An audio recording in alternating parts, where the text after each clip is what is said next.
সুপ্রিয় দর্শক, আসসালামু আলাইকুম। আজ আমি তোমাকে দেখাবো পিচ্ছে যাওয়া বাসি পোলাও দিয়ে ফ্রাইড রাইস। আর সেই ফ্রাইড রাইস দিয়ে খাবার জন্য চিকেন ফ্রাই তৈরি করে নিলাম। আমি সিম্পলভাবে ফ্রাইড রাইসটা তৈরি করব। ঘরে থাকা যেই সব উপকরণ আছে সিম্পল, সেগুলো দিয়েই আমি অ্যাড করছি পেঁয়াজ আর রসুন কুচি। আমার পেঁয়াজ রসুন বাদা হয়ে আসছে, এখন অ্যাড করবো ডিম। এখন আমি ডিমটা একটু ক্রাম্বল করে নেব, তারপরে একে অ্যাড করব সবজিগুলো। আমি প্রথমে অ্যাড করছি গাজরগুলো। আমার ক্যাপসিকাম সবগুলো কাটানো শেষ। ফ্রোজেন নিয়ে নিয়েছি বরবটি, ফ্রোজেন নিয়ে নিয়েছি মটরশুঁটি। ক্যাপসিকাম কাটা শেষ।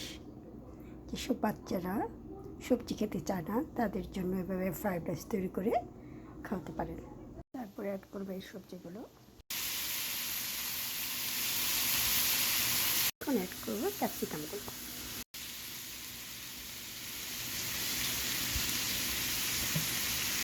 অ্যাড করবো পরিমাণ মতো লবণ।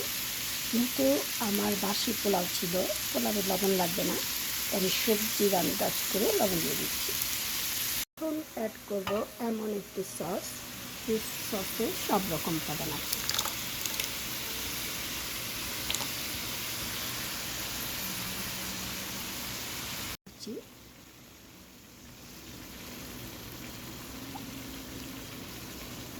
Tomato ketchup.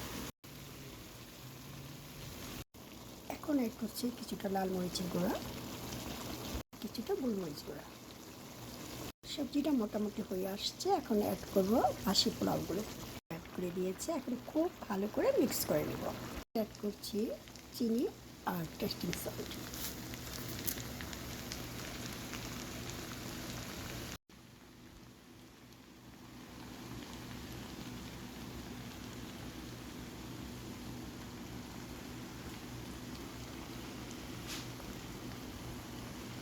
শেষে অলমোস্ট কমপ্লিট হলো আমার পিছে যাওয়া বাসি ভাত দিয়ে ফ্রাইড রাইস।